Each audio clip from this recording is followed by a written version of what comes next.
लंकेश्वर है सब जग जाना। जुग सहस्र जो जन पर भानु, लील्योता ही मधुर फल जानू। प्रभु मुद्रिका मेली मुख माही, जलधि लांघि गए अचरज नाही। दुर्गम काज जगत के जेते, सुगम अनुग्रह तुम्हारे तेते। राम दुआरे तुम रखवारे, होत न आज्ञा बिनु पैसारे। सब सुख लहे तुम्हारी सरना, तुम रक्षक काहू को डरना। आपन तेज संहारो आपे, तीनों लोक हाँकते कांपे। भूत पिशाच निकट नहीं आवे, महावीर जब नाम सुनावे। नासे रोग हरे सब पीरा, जपत निरंतर हनुमत वीरा। संकट ते हनुमान छुड़ावे, मन क्रम वचन ध्यान जो लावे। सब पर राम तपस्वी राजा, तिनके काज सकल तुम साजा। और मनोरथ जो कोई लावे, सोई अमित जीवन फल पावे। चारों जुग परताप तुम्हारा है, प्रसिद्ध जगत उजियारा। साधु संत के तुम रखवारे, असुर निकंदन राम दुलारे। अष्ट सिद्धि नौ निधि के दाता, असवर दीन जानकी माता। राम रसायन तुम्हारे पासा, सदा रहो रघुपति के दासा। तुम्हारे भजन राम को पावे, जन्म जन्म के दुख बिसरावे। अंत काल रघुबरपुर जाई, जहाँ जन्म हरि भक्त कहाई। और देवता चित्तन धरई, हनुमत से सर्व सुख करई। संकट कटे मिटे सब पीरा, जो सुमिरे हनुमत बलबीरा। जय जय जय हनुमान गोसाई, कृपा करहु गुरुदेव की नाई। जो सत बार पाठ कर कोई, छूट ही बंदी महासुख होई। जो यह पढ़े हनुमान चालीसा, होय सिद्धि साखी गौरीसा। तुलसीदास सदा हरि चेरा, कीजय नाथ हृदय महडेरा। पवन तनय संकट हरन, मंगल मूर्ति रूप। राम लखन सीता सहित, हृदय बसहु सुर भूप। सियावर रामचंद्र की जय, पवन सुत हनुमान की जय। उमापति महादेव की जय।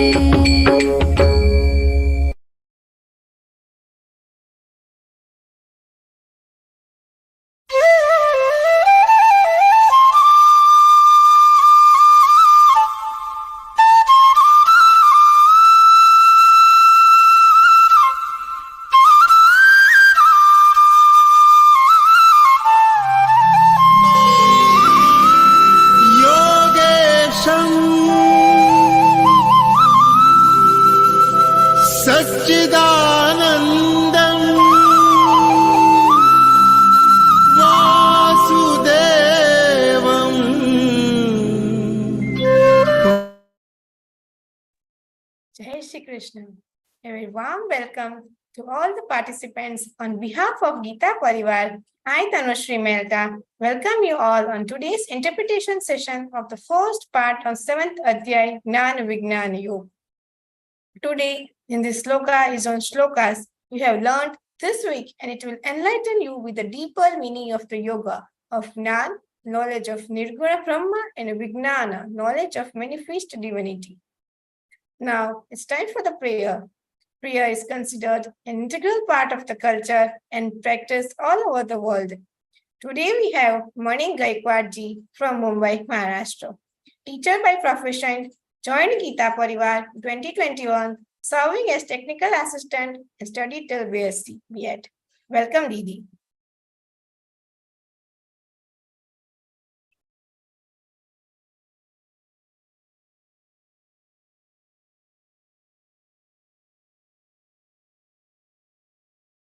To yourself.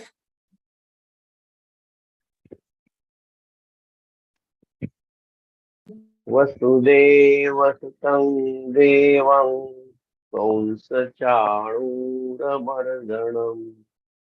देवकी परमानन्दं कृष्णं वन्दे जगद्गुरुं श्रीकृष्णं वन्दे जगद्गुरुं। जय Shri Krishna. Krishna. Thank you, Paya, for the beautiful and a melodious prayer.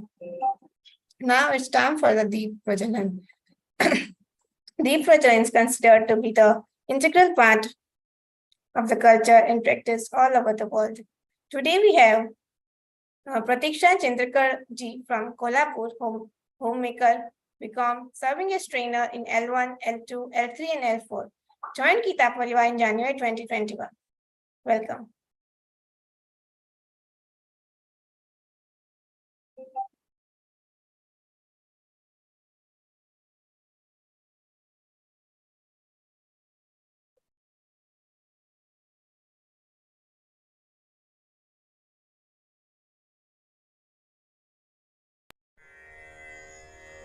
निषिद्धैरप्येभिर्लुलितमकरन्दो मधुकरैः करैरिन्दोरन्तश्छुरित इव सम्भिन्नमुकुलः विधत्तां सिद्धिन्नो नयनसुभगामस्य सदसः प्रकीर्णः पुष्पाणां हरिचरणयोरञ्जलिरयम् शरदिन्दुनिभां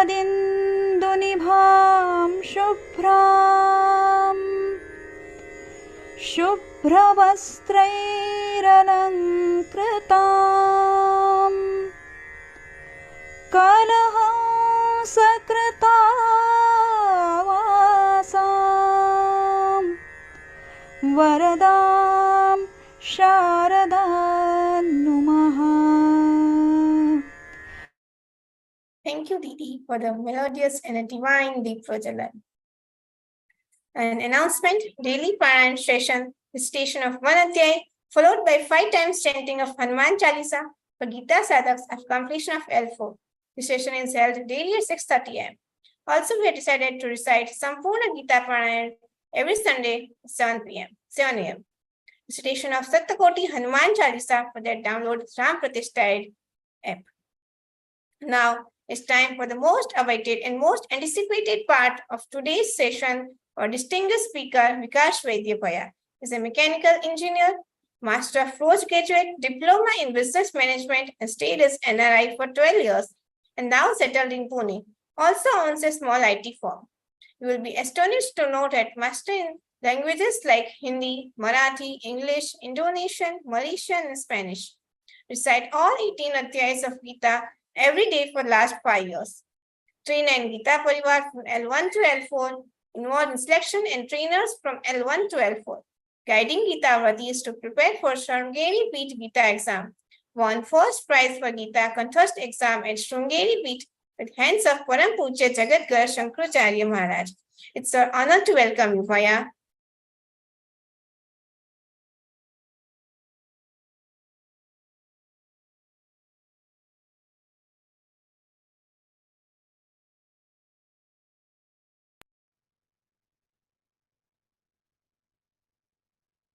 जय श्री कृष्ण. वसुदेवसुतं देवं कंसचाणूरमर्दनं देवकी परमानन्दं कृष्णं वन्दे जगद्गुरुं. कृष्णं वन्दे जगद्गुरुं. पूज्य स्वामी जी के चरणों में कोटि कोटि नमन. Today we'll start with Adhyay 7th, Jnana Vijnana Yoga. Last week we concluded the Atma Sanyam Yoga, 6th Adhyay. Now today's Adhyay that we are going to start, I think we'll cover it in 2 sessions. There are total 30 shlokas in this Adhyay. All shlokas are by Shri Krishna. All are in Anushtup Chanda. Now we just last week concluded 6th Adhyay, and we remember that the end of the Adhyay, Paramatma had said, while ending 6th Adhyay, Paramatma described the glory of a yogi. The shloka was, Tapasvebhyo diko yogi, Jnanibhyo pimato dikaha, Karmebhyascha diko yogi, Tasmad yogi bhavarjuna. Paramatma said to Arjuna, you become yogi. Arjuna, Tasmad, therefore, you become yogi, because yogi is superior to tapasvi. Tapasvi is that person who does tapas. Tapas, we see many tapasvis in that Sinhasta and Kumbh Melas. So those tapasvis who do some arduous task of standing on one leg for many years, or standing upside down on the head for many years, or piercing the body at different places, those kind of tapasvis, they worship Paramatma through that route of tapa. So Paramatma said, yogi is superior to tapasvi, and he is superior to jnani bhyopi matodikaha. A person who has acquired knowledge by reading Vedas and different granthas, he is superior to even those jnanis. And he is superior to Sakam Karma Yogi. That's why you become yogi. And such a yogi who is above tapasvi, above jnani, and above that Sakam Karma Yogi, he gets to know me in principle tatpataha. So such a yogi gets to know Paramatma in principle. Now, how is that form of Paramatma which this yogi comes to know? Arjuna may be having this kind of question in his mind. But how is that form of Paramatma which this yogi perceives? So Shri Krishna, he knew that Arjuna may have this kind of question. So he starts unfolding the secret of Paramatma in this adhyay, which is Jnana Vijnana Yoga. So this adhyay, in short, there are, Paramatma says there are, we'll get a small summary of what exactly this adhyay is going to teach us. Paramatma says in this adhyay that there are two forms of Paramatma. One is Avyakta and another is Vyakta, unmanifested and manifested. Two forms of Paramatma, Paramatma is going to explain to us. The manifested form of Paramatma is this universe in which we live, which is around us. This is called Apara Prakriti. We'll go into details of each shloka, but this is just a brief of this adhyay. So this is called Apara Prakriti, the universe. Same Apara Prakriti is there in us also. Our body is Apara Prakriti. And this Apara Prakriti is insentient. That means it is achetan jada. It has no chetana. It has no life force. So this is jada chetana, jada prakriti, that is called the apara prakriti. This is achetan and asamvedanshil. No chetana in it. And behind this apara prakriti, that means behind this universe, behind our body, there is another prakriti of Paramatma that is called para prakriti.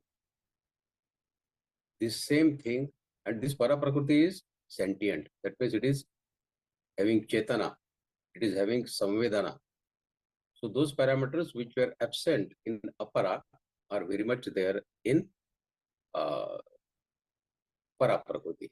So this is the difference between para and apara, which will go into details when we proceed with the adhyay further. Now Paramatma is the sole reason behind both these prakritis. And what is Jnana and what is Vijnana? The knowledge about apara prakriti, that is that insentient achetan jada prakriti, is called Vijnana. And the knowledge about para prakriti, that means the chetana, the life force behind that apara prakriti, is called Jnana. So knowledge about our Jivatma, knowledge about Paramatma is Jnana, knowledge about our body, knowledge about universe is Vijnana. And since Paramatma is going to describe details of both these, Jnana and Vijnana, this adhyay is called Jnana Vijnana Yoga. Jnana Vijnana Yoga. Now we need to know that Paramatma is the sole reason. Paramatma is the sole reason behind both these prakritis, apara and para. All manifested and unmanifested forms of prakriti are Paramatmas only. In shloka 8 to 11 of this adhyay, Paramatma will also explain to us his vibhutis, his opulences. That means his forms, fragments of Paramatma. Actually, 10th adhyay is a Vibhuti Yoga, in which Paramatma has explained around 84 vibhutis of Paramatma, opulences. This 7th adhyay also covers some of Paramatma's vibhutis. 9th adhyay also gives some vibhutis. So from 8 to 11, Paramatma will explain his vibhutis. Now all these forms and the three gunas, the forms apara and para, and three gunas of prakriti, that is sattva, rajo, tamo, mode of goodness, mode of passion, and mode of ignorance or mode of inertia, that is tamo, these get emerged from Paramatma only. This is what we learn in this adhyay. And this is called Maya, Maya of the material world, which consists of birth and death. And this Maya of Paramatma can be crossed over, can be ferried over only by the grace of Paramatma. Ignorant people get bewildered, engrossed in the Maya of the material world. In the Maya of material world, and in the process, they forget to concentrate on the Paraprakriti of this Maya, which is holding this Maya. In of devotees, which he has Artha, Jidnyasu, Artharthi, and Jnani. We'll learn more details about this in the coming shlokas. So there are 4 devotees Paramatma explains in this adhyay, who keep trying for the bliss of Paramatma. Of all the 4 types of devotees, Jnani, the wise devotee, is the most superior, Paramatma says. He experiences the fact of Vasudeva Sarvam Iti and Jnana and Vidyan, about the unmanifested and manifested form of Paramatma. He experiences this himself, and thus the man of self-realization does know both the forms of Paramatma and how this entire thing works. Now Paramatma is explaining this same thing in this adhyay, and as I said, this knowledge about apara prakriti is Vijnan, and knowledge about para prakriti is Jnana. We are fortunate enough to learn both Jnana and Vijnan through this adhyay. This adhyay is also called the nature of spirit and the spirit of nature. Nature of spirit and spirit of nature. So this is Jnana Vijnana Yoga. Further, if Bhagavad-Gītā is divided based on the messages of Paramatma, it gets divided in 3 parts of 6 adhyay each. The big sentence that is called Mahavakya. Mahavakya from Vedas is Tattvamasi. Tattvamasi. It means that you are. It represents 3 divisions, Tat, Tvam and Asi. Tat, Tvam and Asi. The first 6 adhyay of Bhagavad-Gītā, Arjuna Vishada Yoga, Sankhya Yoga, Karma Yoga, Jnana Karma Sannyasa Yoga, Karma Sannyasa Yoga, and Atma Samyam Yoga. This first 6 adhyay of Bhagavad-Gītā, they are the first part of Gita, and they are related to the Jivatma, the fragment of Paramatma, that is called Tvam. Tvam. So they are related to Tvam, that is the Jivatma. Adhyay 7 to 12, that is this Jnana Vijnana Yoga, Akshar Brahma Yoga, Raja Vidya Rajakulya Yoga, Vibhuti Yoga, Vishwarupa Darshana Yoga, and then Bhakti Yoga. This 7 to 12, this 6 adhyay, they are in the category of Tat. They tell us about the Paramatma Tattva. So they are called Tat. And the adhyas 13 to 18, they represent Asi. Asi means the unification of Jivatma and Paramatma.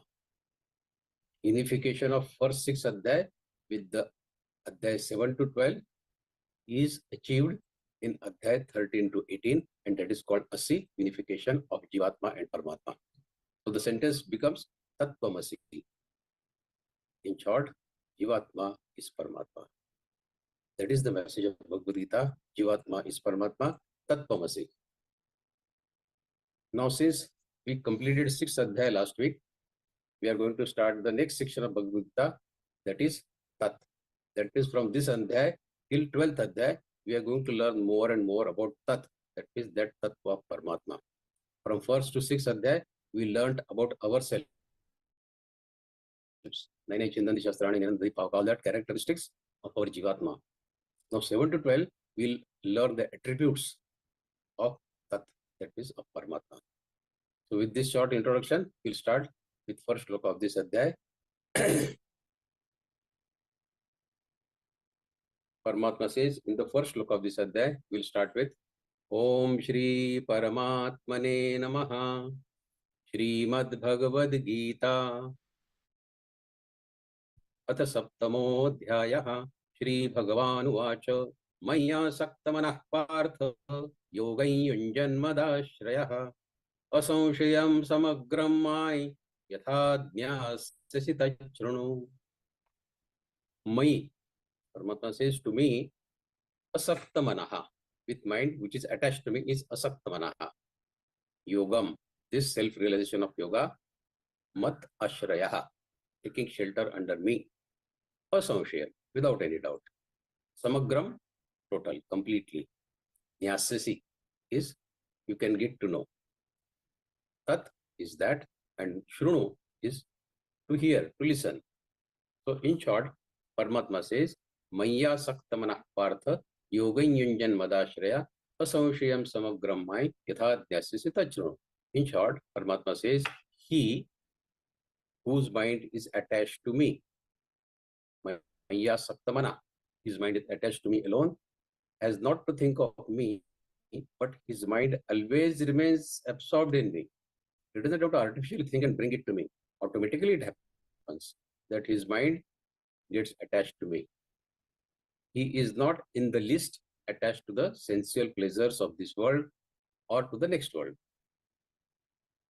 and remains indifferent to comfort, name, fame, and other heavenly or earthly acquisitions. He remains all the time attached to me, Maya Saktamana. And the yogi who knows this, yogi who practices this particular message of Paramatma, Paramatma says, I shall share with you in full the knowledge both of this phenomenal world and about the Paraprakriti, that means of the Paramatma himself. And after knowing this, for you, nothing else will remain to be known. Maya Saktavana Partha, Yoga Injan Vadashraya, Asamshayam Samagramai, Yathadhyasya Tachru. You will not need to know anything else after you know this. This is the complete Jnana and Vidyan. Now there are two ways by which the mind may get attached to Paramatma. The yogi, the person who is practicing yoga, who attaches with his heart only to the God. He adores him all the time. His mind, by grace of God, is attached to him. Example. There was a man who was searching for a job. He went to a businessman, and then that businessman said, okay, I will give you some job. Today, since you have come, your salary will be 500 rupees per day. Every day you collect your salary after the end of the day. Okay, fine. And what job I have to do? Okay, I'll find a job for you. But from today you sit in that corner of the room. So the fellow sits in the corner of the room, waiting for a job to be given to him. 9 o'clock, 10 o'clock, 11 o'clock, 12 o'clock, 1 o'clock. He's waiting for the job. Nothing is coming. Finally, it is 6 o'clock. He gets up from his place. He goes to the businessman and he says, sir, the day is over. I want my 500 rupees. The employer, that means the businessman, says, you have not done any work today. You are just sitting throughout the day. What kind of salary you are asking for? So he said, you asked me to sit. I followed your instructions. My job is to follow your instructions. I followed your instructions in toto. You asked me to sit here. I sat there. So whatever you asked me to do, I did that. Now you definitely owe me this 500 rupees. So the businessman understood the logic and he paid him 500 rupees. That means this person, without doing anything, he got paid just because he got attached to the words that that businessman had given. Now, when a human being is getting something for doing nothing, when we attach our mind to Paramatma, will Paramatma send us empty-handed? He is expecting only to attach our mind to him. Rest, he will take care. So this is how attaching the mind. And then second way to think about it is that God pervades everywhere, in all places. I am sitting in this room, you are sitting in your house, everywhere. He is here, he is there, he is everywhere. So we have to understand this omnipresence of God. We have to always remember Paramatma is omnipresent, sarvavyapi, omniscient, sarvajnani, and omnipotent, sarvashaktiman. So these three attributes of Paramatma, if we remember all the time, we start realizing that Paramatma is around us only all the time. And that is one way of attaching our mind to Paramatma. Now, when you connect to someone, here we are talking of connecting with Paramatma. But let us imagine you connect with some person, then you get attuned to someone, you try to imbibe their attribute in you. You understand that this fellow is definitely a very wise person, and if I try to copy his way of working, I will also progress. So you try to imbibe their attribute, their qualities in you. Our human mind is like a mirror that reflects whatsoever that comes in front of it. Our mind is like a camera lens which captures whatever that is being clicked. The mind thus gets readily influenced. The attributes of people that you hang out with, the attributes of people you get associated with, you think about those people, all this leaves an imprint on your mind. That is why our elderly people always tell us, keep in the company of good people, so that our mind will get imprints of only good people, and we start thinking only in the mode of sattvic, not in the mode of passion or not in the mode of ignorance. Now, Sri Krishna says to Arjuna in this shloka that your mind is connected with me, and as this connection is deeply rooted, I will now reveal my attributes to you, including my strength and my opulences, vibhutis. The Lord says, I will do so because by deeply getting connected with me, by deeply getting attached your mind with me, now you have become a part of me. So I will reveal all my attributes, all my vibhutis to you. In our human life, however close the person may be to us, do we reveal the pin of our ATM card? The wife doesn't know the pin of husband's ATM card, and vice versa. But Paramatma here says, I am not going to keep anything secret. Total. Asamshya, I will give you total. I will not hide anything. I will share with you everything about me. We don't share the password of our email with anyone. Paramatma says, I am not going to keep anything up my sleeve. I will give everything to you. And then Lord Krishna, he opens his priceless treasure for Arjuna in this adhyaya. The Lord says to Arjuna, as you have taken refuge in me, as you are attached to me, as you have boundless love for me, now you will get to know me in completeness, in totality. Samagram Nyasasi. You will know me in totality. So here you see a yogi mechanically practices yoga methods without focusing his attention with devotion on that omnipresent Paramatma. Last adhyaya we learned the techniques of yoga. Chuchodeshe Pratishtapya Matmana, select a place, all sorts of things we learned. So these are the technicalities of yoga. But we see many yogis who get only deeply engrossed in those technicalities of yoga, and then they forget the main purpose of yoga, of attaining that omnipresent Paramatma. Then such yogis, their mind becomes concentrated only on the path of yoga rather than on the destination or the goal of yoga. The path of yoga is only a means to reach the divine destination. When one communes, because of one is, he communes with the God, the techniques of yoga, when he attains God, then the techniques of yoga has attained its purpose. A yogi doing yoga perfectly, but forgetting the God in the process is nothing more than a spiritual robot. He is a spiritual robot. He is accomplishing the mechanics of yoga without knowing the heart and the spirit of yoga. So Paramatma says, always keep your mind attached to me, even if you are doing yoga. I am the destination that you don't forget at any moment. The Lord says, Lord is the maker. of the rules of salvation, rules of liberation, rules of moksha. He makes the rules who will come and attain me. Definitely, if we are visiting a person, he will decide who will come to his house and who cannot.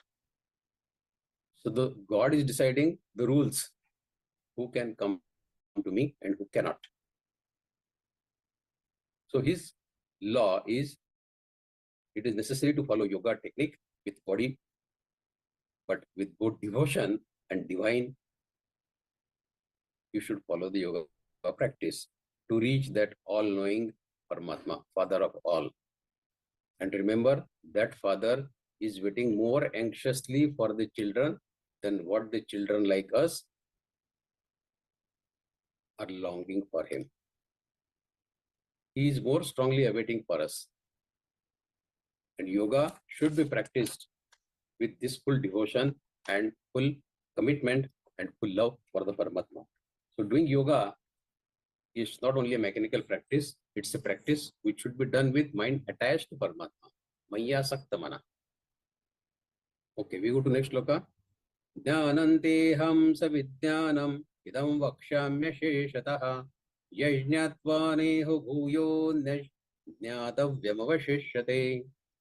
Jnanam. Paramatma says Jnanam. Jnanam, that means the Atma Jnana about us. Aham is I. Vijnanam, we learned this. Vijnanam is about that. Prakriti, para prakriti, Jnana about that. Vakshami, Vakshami, it's I will explain, I will tell. Jnatva, Jnatva, knowing. Bhuya anyata jnatvam avashishyate. Paramatma says, as I said to you, after knowing this Jnana and Vijnan, there is nothing more that you need to know. Now here, Krishna says about his forthcoming sort of pravachan or discourse in this adhyay, with a promise to reveal to Arjuna all the mysteries of the universe, everything that can be known through theoretical knowledge, together with the ultimate wisdom that can be fully understood, perceived only by the self-realization, that means Atma Jnana.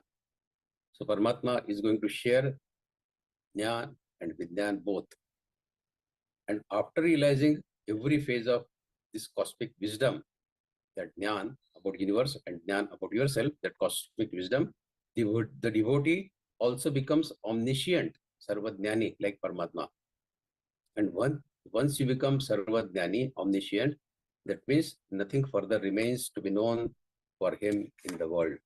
So Paramatma is going to make us omniscient through this adhyay. Lord says, I shall now explain this knowledge, both Jnana and Vijnan, and once you know this, nothing further remains to be known in the world. Shri Krishna explains Jnana and Vijnan. The knowledge pertaining to this tangible, objective world is known as Vijnan. On the other hand, the knowledge on the intangible, pure self is known as Jnana. And Lord will be describing both in great details. Sometimes it is mistakenly believed that the Western scientists have pioneered the advances in science. They found the word science, Vijnan. But this is far from truth. This shloka, which is written 5,500 years back, uses the word Vijnan. So science is not a terminology that comes from Western world. It is a terminology that is coming from our Sanatan Dharma. Vijnan. Paramatma has used this word Vijnan 5,500 years back. So it's not true that science word is coming from the Westerners. When this was said, the Western civilization had not even taken the roots. So Lord adds that there won't be anything more left to be known in this world once you have this Jnana and Vijnan. And really, what else remains to be known after obtaining the knowledge about the universe and about the self? What remains? Nothing else. So everything is known once we know the universe and once we know ourselves. Nothing else remains to be known. Okay, we go to third shloka now. Now, if this is so, that Jnana and Vijnan is so great, then why everybody is not trying for it? Everybody should try hard to get this Jnana and Vijnana.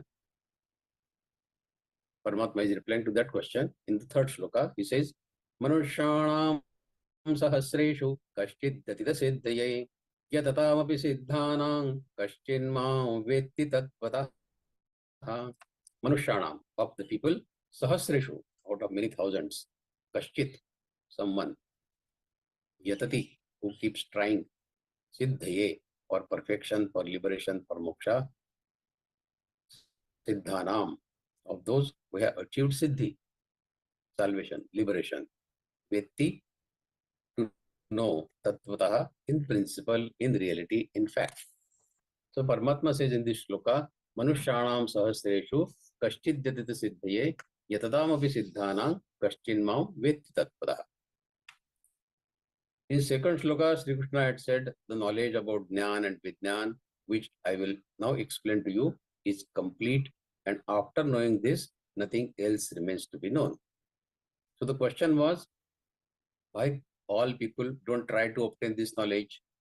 So this is what Paramatma is explaining in this shloka, that out of several thousands, Manushanam sahasreshu, out of several thousands of human beings living in this world, perhaps only few, kashchit, one or two, they try to attain me. And out of those billion seekers who try to attain me, only one will attain me, one will understand me in reality, tatvatah. So it is really rare for the seeker to attain perfection in yoga. It's rare. Now, why is this so? This is because the desire to know God is feeble, is weak. We are interested in getting material gains, not so strong desire for getting God, for seeking God. It is shaky, it is feeble, that desire in us. It props up sometime and it dies out.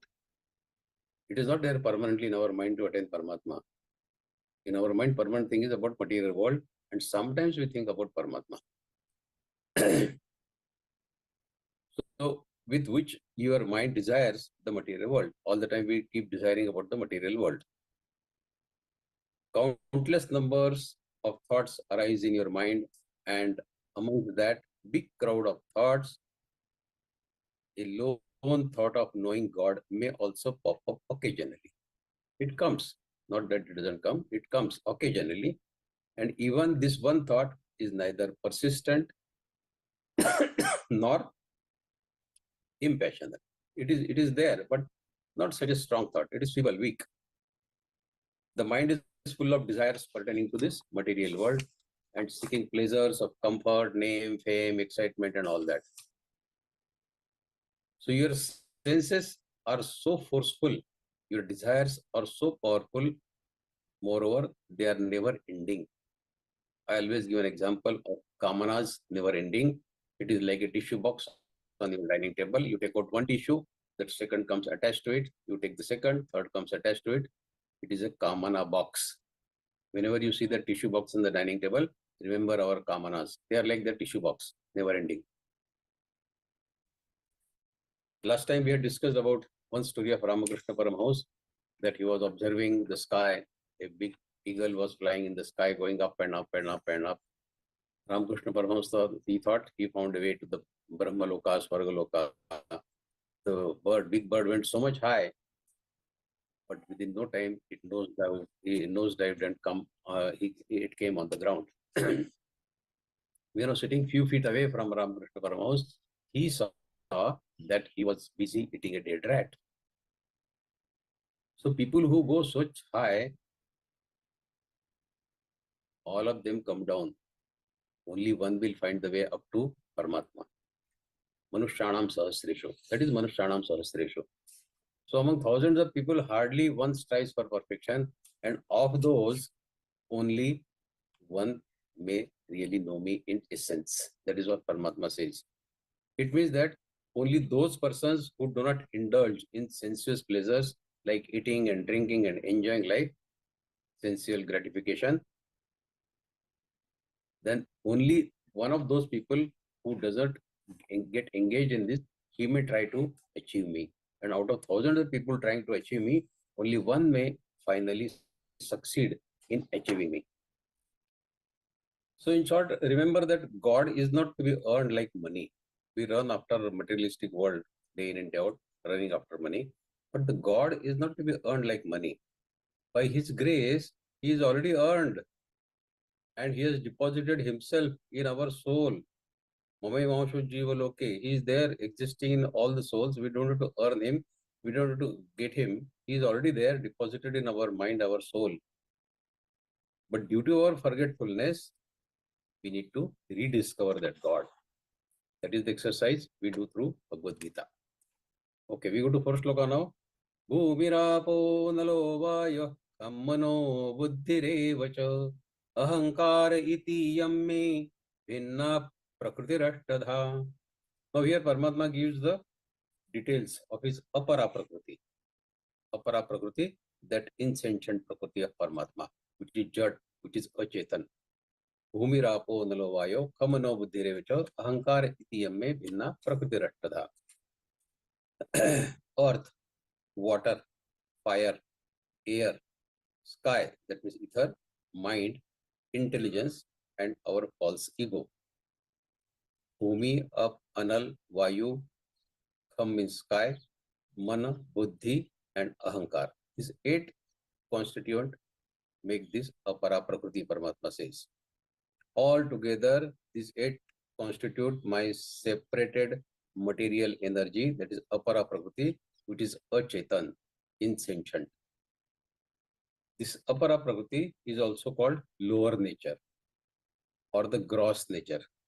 So this is the gross or lower nature of Paramatma. The para prakriti is called higher nature or the subtle nature of Paramatma, superior and sentient nature of Paramatma. Now, in all these, Paramatma says that these 8 constitute my apara prakriti.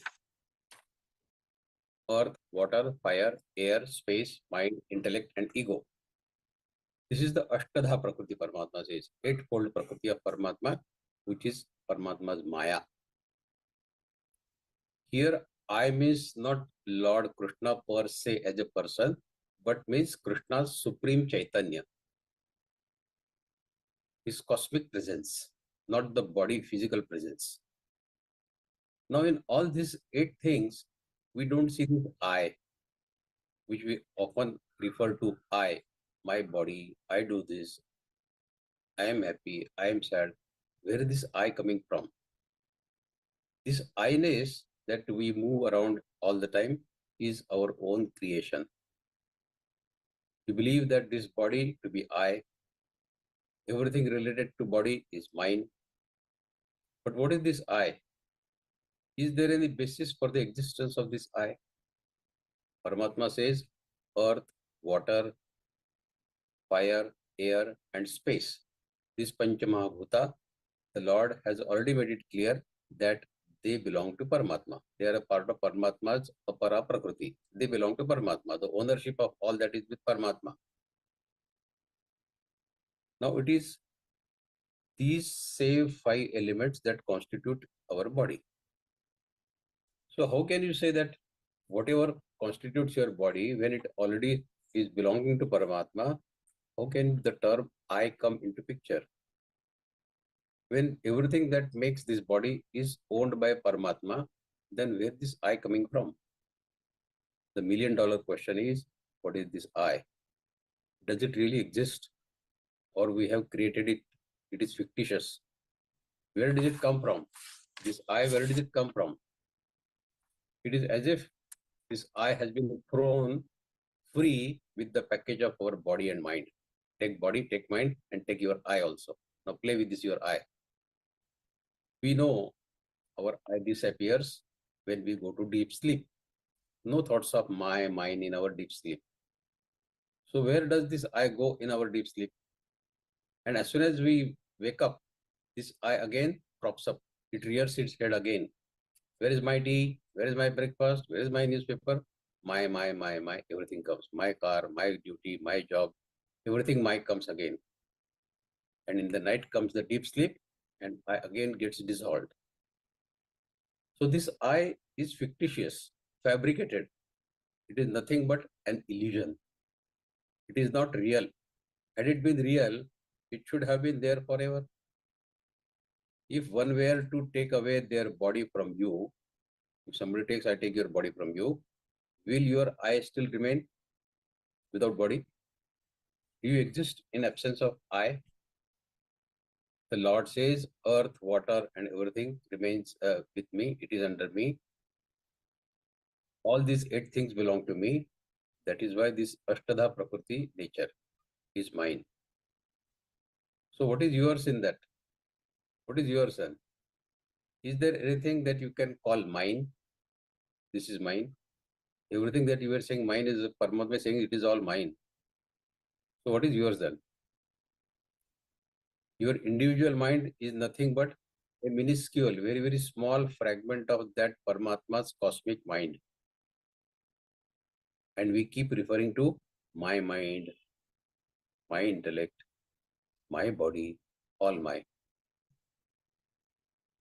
Do we have any slightest of idea about the vastness of this universe? There are so many galaxies, so many planets, so many asteroids, black holes, and whatnot.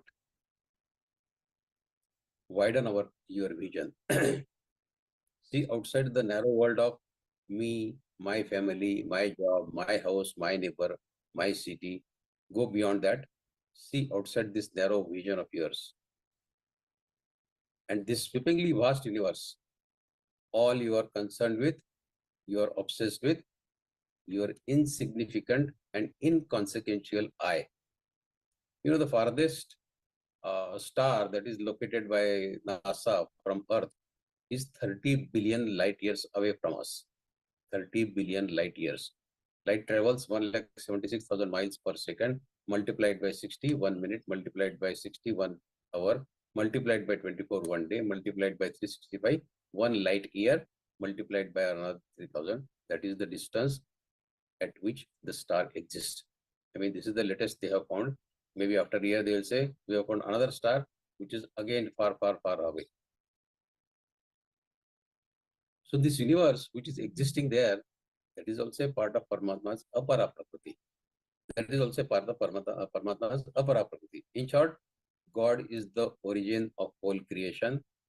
This 8-fold creation, earth, water, fire, air, space, mind, intellect, and ego, Ashtadha Prakriti of Paramatma, is called the lower nature or Apara Prakriti.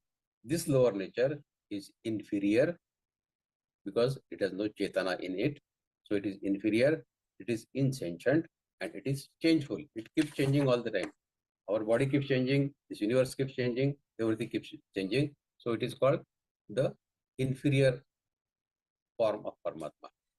Paramatma can never be inferior, but just to make a comparison of Para and Apara, this is called lower nature or inferior nature of Paramatma. We go to 5th shloka. 5th shloka. अपरेयमितस्त्वन्यां प्रकृतिं विद्धि मे परां जीवभूतां महाबाहो येदन्धार्यते जगत्. Upper, that means that inferior, gross, lower, apara prakriti. Iyam, this. Besides this, ita, besides this apara prakriti, anyam, another prakritim, higher prakriti, vidhi, just know from me, param, superior. Mahabaho is calling for Arjuna. Dharyate Jagat is upholding this universe, this material world. So Paramatma says, Aparam bhavato janma, parai janma vyavasatha, kathametad vijaniyan tamado proktavaniti. So this is my apara, gross prakriti, what we discussed in the 4th shloka. My subtle or higher prakriti is different than this apara prakriti. Paramatma says in this shloka, 5th shloka, know my higher prakriti, that is my para prakriti. The life element, that is the prana shakti, chaitanya shakti. This para prakriti is sentient prakriti, chetan prakriti, samvedan prakriti, which is upholding the universe. That means this para prakriti is upholding the apara prakriti. Para prakriti is upholding the apara prakriti. Now, apara refers to the inert, insentient material world, whereas para refers to the higher, transcendental, all-pervasive Paramatma. That means that is the Para Prakriti, sentient nature of Paramatma, Prakriti. That Para Prakriti is holding the entire world. All the knowing, that means Paramatma, we know that Paramatma is omnipresent, Sarvavyapi, omniscient, Sarvajnani, and omnipotent, Sarvashaktiman. And what an amazing quandary that the insentient has been camouflaged. Paramatma, who is Sarvavyapi, Sarvajnani, Sarvashaktiman, his Para Prakriti, his sentient Prakriti, his Chetan Prakriti has been camouflaged, has been masked by the very insentient Prakriti of Paramatma. Insentient Prakriti, the Apara Prakriti, has come into existence because of Para Prakriti, but this Apara Prakriti is masking, is shielding, is camouflaging the Para Prakriti. To understand it better, imagine a pond of water above which there is a thick layer of moss. We see moss in most of the ponds. So this entire surface of the pond is covered by moss. Moss is originated from water and it is masking the water itself. So from where it got originated, it is masking and camouflaging that only. You can't see water, you see moss. Paramatma is imperceptible. What we can see is only universe, that moss. This is the quandary, that the creator we cannot see, the creation we can see. The creator we cannot see. And that is the reason that what we see, we keep thinking about that only. The creation, not the creator. Likewise, the Lord says, this inert Prakriti, that is Apara Prakriti, is dependent on the sentient Para Prakriti. Chaitanya is the very foundation of this insentient Prakriti, but this very inert Prakriti has masked, has cloaked, it's underplaying sentient Prakriti. A layer of something that is covered, moss is covering the water, Apara Prakriti is covering the Para Prakriti.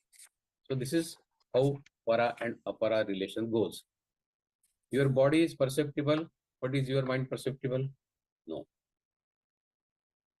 The subtler an entity becomes, the less perceptible it becomes. It is to the senses. You can see the body, but you cannot see your own mind. You cannot see your own intellect. They are imperceptible. Nevertheless, there are other ways of indirectly perceiving the mind. For example, a person's facial expressions can reveal the anger in his mind. Likewise, you cannot gauge anyone's intellect just by looking at him, but the level of his intelligence will be reflected in the way he conducts his life. Then we know, yes, he is an intelligent person or he is not an intelligent person.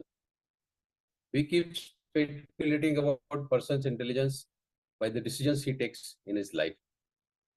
Even if you ever meet that fellow after several years, maybe 20 years, you don't give any allowance to the fact that he might have changed in these last 20 years.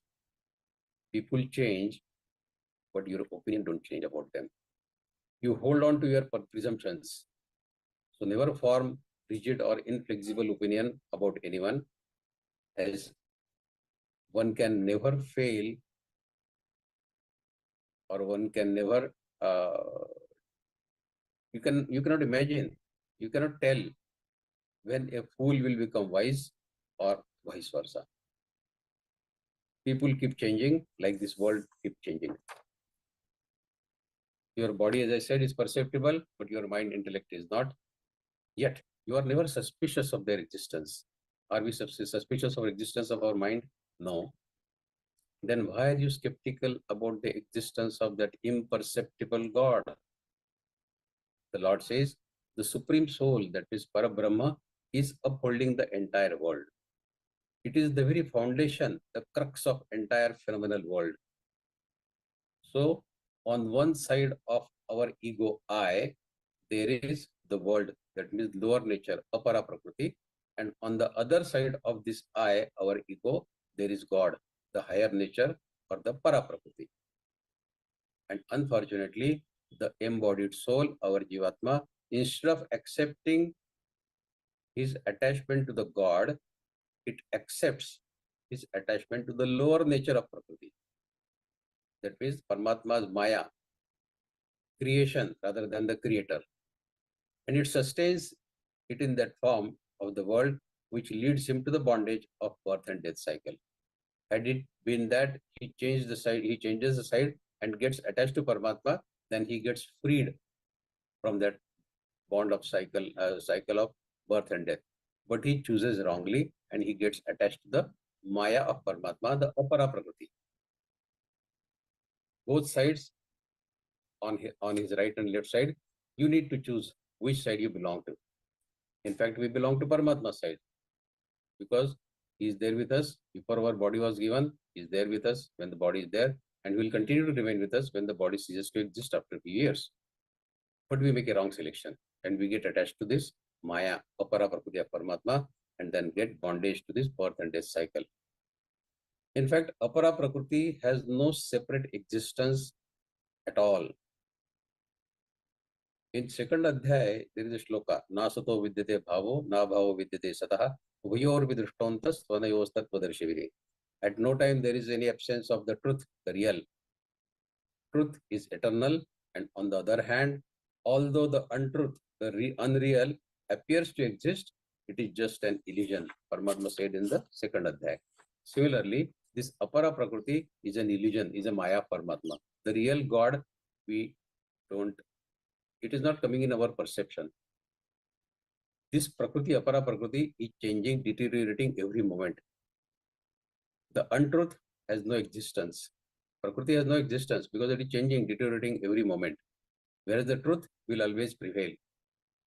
These two are unchangeable fundamental facts. That way, the essence of both truth and untruth is realized by that Tattvadarshibhi, that means that enlightened soul. So this is what Paramatma had said in the second adhyay. Same applies here for Apara and Para Prakriti. We go to 6th sloka now. Etadhyonini bhutani sarvani ityupadharaya aham krusnasya jagada prabhava pralayas-tatha. Paramatma says, all things born out of these two prakritis of mine, Para and Apara. Everything that comes into existence is because of these two prakritis of mine, gross and subtle, or lower and higher, or Para and Apara, whatever you call it. I am the cause of birth, origin, and destruction of the universe. Aham krusnasya jagada prabhava pralayas-tatha. And etadhyonini bhutani sarvani upadharaya. So everything comes into existence because of me. I maintain them, and everything finally gets destroyed by me only. Know that these two prakritis, Para and Apara, are the source of all beings. Thus, I am the creator, I am the sustainer, and I am the destroyer of entire universe. The Lord says that both the prakritis, that insentient and sentient, Achetan and Chetan, emerge from me. That from which insentient and sentient originate is Krishna, is Lord, is Paramatma. And remember, here Krishna refers to the omnipresent Chaitanya of Krishna, the cosmic essence of Krishna, not Krishna per se as a person, but his cosmic essence of Krishna, not the individual person named Shri Krishna, or not an idol or a photo of Krishna which we can buy from any shop. No, that is not referred here. The cosmic essence of Paramatma is expressed here.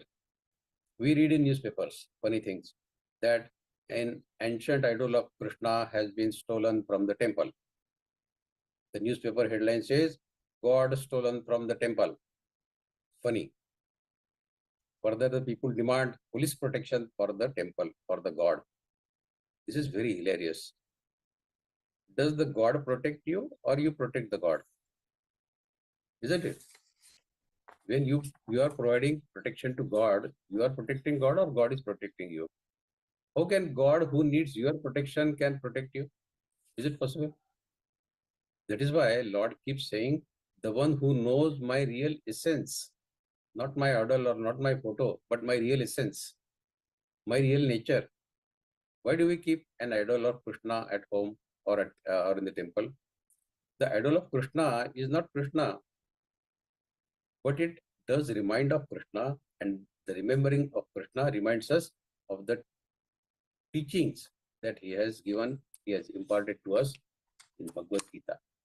So that is a way of remembering Paramatma. That idol or photo of Krishna is not Krishna. There is a small story. There was a Muslim general who was not as bad as the Muslims of today, but he had the habit of destroying temples and idols. The people were feeling greatly distressed and they were worried that their religion would get destroyed. Although it is not true that the religion is not limited to the statues and idols. The religion is the way you conduct yourself, the way you conduct your thoughts, the way you conduct your way of thinking, the way you conduct your life and your heart. That is a religion. How can anyone destroy that? Cannot. So one day a fakir, a yogi, he came to that place and he assured people that he will take care of them. Don't worry about your religion, I will take care of it. Then he took a big picture of that general who was destroying temples and idols of Hinduism. Then he started beating it with his shoes at the main corner of the city. This news went to that general. He called that yogi and he asked him, "Why are you doing this? You are beating my photo with your shoe. What is this nonsense?" The yogi said to the general, "This is your photograph. This is not you, no?" He said, "Yes, this is my photograph, not me, but you cannot hit it like this." The yogi said, "I salute you. You are taking care of us. You are giving us food. You are giving us shelter. So we are thankful to you. Then why are you beating this?" He said, "Because this is not you. I'm not beating you. I'm beating this photo." The general asked, "You call me your caretaker and yet you hit me, you hit my photograph with your shoes. How come that?" The yogi replied, "Your photo is not you. And the way you are conducting, you are destroying the temples and idols where there is no real Paramatma, but people still have the same feeling as you have out of your photo. So understand this, people's sentiment, that when you attack their temples and idols, they have the same feeling as you have. I beat your photo with my shoe and you feel hurt. You are destroying our temples and our idols. How much distressful we feel." So he got the message. Remember, Krishna's idol is indeed very, very endearing. Very lovely to watch Krishna's photo or Krishna's idol, but it is not real Krishna. It is not the Krishna in reality. A devotee worships the individual form of Krishna, the idol regarding it as the form of Ishvara, and see himself as mere Jiva, individual himself. He considers himself as Jiva and Lord is Krishna. So two entities. But what is the highest point of devotion one can have about Krishna? The pinnacle, the topmost point of devotion is when the devotee experiences that formless Chetana of Krishna within himself. When the devotee merges, dissolves himself in that cosmic Chetana of Krishna, Krishna Chetana. So Krishna is the source and the end point of this entire phenomenal world. Krishna is the hub from which everything originates, Prabhava, and Krishna is the place in which everything dissolves, Pralaya. Prabhava, Pralayasthatha. This is the cosmic essence of Krishna, the Parabrahma. Okay, we go to next sloka. 7th sloka. Mattah paradara nanyat kinchidasti dhananjaya mai sarvamidam protam sutre manigana iva. Mattah paradara. Matta, beyond me. Paradaram, superior. Protam. Protam is to bow, to get strung. Sutre. Sutra is thread or string. Manigana, a group of pearls. So Paramatma says in this shloka, Arjuna, for this universe, there is no cause higher than me. Matta paradaran nanyat kinchid asti dhananjaya. There is no cause more than higher than me for this universe. As the yarn bits get strung on the thread, likewise all the universe is permeated around me by me. This shloka is also used as a mantra for people who are having backache. How? We'll discuss that. So, how the unmanifested form of creator, that means that para prakriti, is sustaining the manifested form of creator, that means the apara prakriti. In the earlier shloka, Paramatma says, para prakriti is holding the apara prakriti. How is that holding? Paramatma gives an example. And he says, nothing is higher or beyond me or separate from me. All the things, creatures or objects, are linked with me, just as the beads of pearl are strung on a thread or on a string. Lord says, nothing whatsoever is distinct from me. Earth, water, fire, air, space, mind, intellect, and ego. They are all unified with me. I am everything. There is nothing else other than me. Shri Krishna illustrates this explanation by making a statement giving the example of a piece of string holding together all the beads of pearl, mala. It is the same string passing through all the beads, all the manis. So, likewise, Paramatma says, I am present in everything and every being. That mani represents the apara prakriti of Paramatma. And why it is said mani gana? Because there are so many creatures, 84 lakh yonis, so many creatures. So everyone is woven through that string, which is para prakriti of Paramatma, and is tied together with the para prakriti of Paramatma. So let us understand this more clearly. The apara prakriti, the lower nature or gross nature, in the form of pearl, it is in the form of pearl beads. And para prakriti, that means the higher nature or the subtle nature, is in the form of that string, which is holding all the pearls together. In both, only the God pervades. In the form of pearl beads, there is predominance of apara prakriti, and in the formation of string, there is a predominance of para prakriti. And as I said, manigana has been given in plural number, which means that apara prakriti consists of all moving and non-moving, all aquatic creatures, all land creatures, all sky creatures, 84 lakh units. Everything is covered in that apara prakriti, which is woven around that string of Paramatma, that is para prakriti. In short, whatever you see is Krishna. The one who listens is Krishna. The one you meet is Krishna. And if you regard someone as your enemy, then that is your misperception, because your enemy, so-called, is also Krishna. Can you imagine what will happen if you remove that string from that mala? All the manigana will get scattered and will go haywire. That means if the para prakriti, which is holding apara prakriti, if it takes out its support, the whole universe will collapse in no time. Paramatma can do it in no time. How? Just stop the light coming from sun, and everything stops. The universe gets destroyed in no time. Stop the sunlight. Everything gets destroyed. As I said, this shloka is also used for people who have backache. Why backache problem? It is considered our spinal cord as the main part of our body around which whole body is woven. All nervous system is woven around that.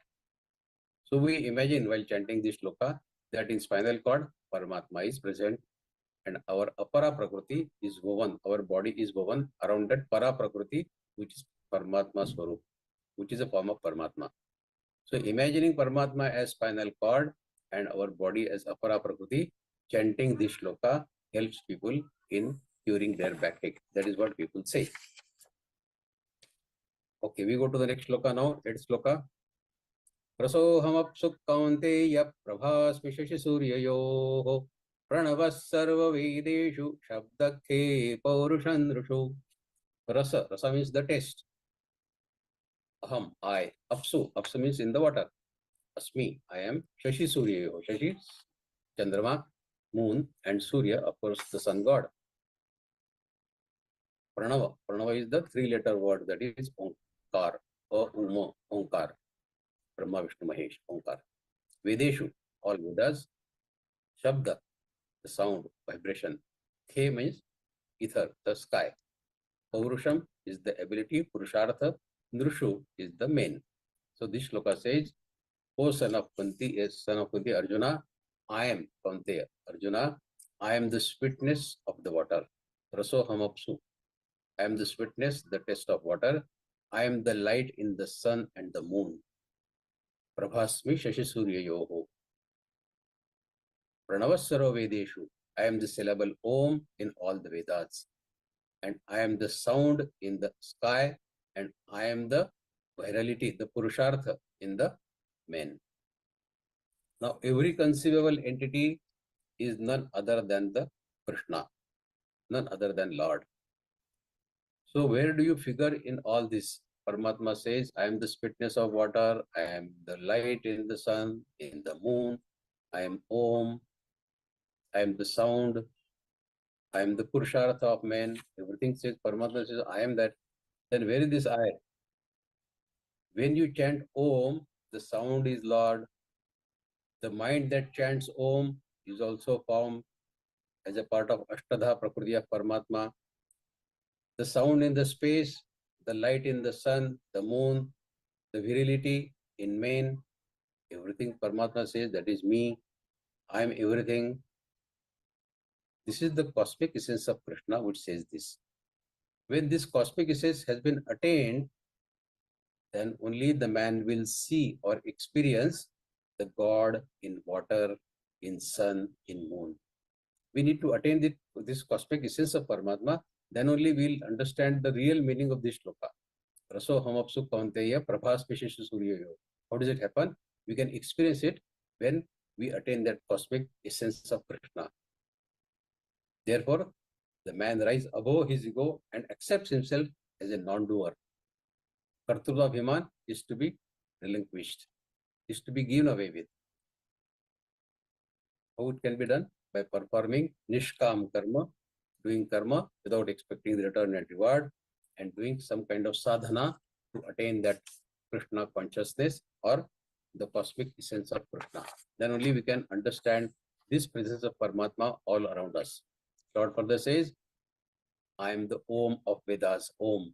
Om is the first appearance of God in the nature. From Om appears Gayatri, and from Gayatri the Vedas, which are the source of our Adhyatmic knowledge. This Om is described in details in 8th Adhyaya also. In 8th Adhyaya, Paramatma says, Om ityeka aksharam brahma vyaharan mamanusparan yak prayati tyajan deham sayati paramangati. At the end of life, when you are breathing your last, you chant Om mentally, not loudly, and you live your life with chanting of Om, Yati Paramangati. That is the strength of Om. Now, up to shlok number 12, 8 to 12, Paramatma reveals his soul's secret and the source of his manifest Vyakta, universe form. That are the Vibhutis of Paramatma. Okay, we now go to shlok number 9. Punyo gandha prathivyāṅ tejascha asmi vibhavaso jivanam sarva bhuteshu tapascha asmi tapasvishu. Paramatma says Punya, pure, original. Gandha, gandha is fragrance, of course. Prathivyāṅ in the earth. Vibhavaso, the fire. Jivanam, the life. Sarva bhuteshu, in all living entities, all living beings. Okay, in short, this shloka says that I am the original fragrance in the earth, I am the heat in the fire, I am the life force of all living beings, and I am the tapa of all tapasvi. I am the penances of all tapasvis. So Paramatma is giving his vibhutis to us. Vibhuti. First thing he says, I am this person who is a tapasvi, when he's praised, he's lauded for his austerity, he says, I'm not doing anything purposely. It is just happening through me. This austerity that is coming to me, it's happening through. It's happening through me. I'm not doing special efforts for it. The sage, he says, he does not observe silence. Rather, the silence is occurring on its own accord. He is not making special efforts for that. It is just happening. The benefactor, the person who makes charities, he says he does not do the charities. Rather, that benefaction or the charities simply happen through him. Things are just happening from day to night and night to day.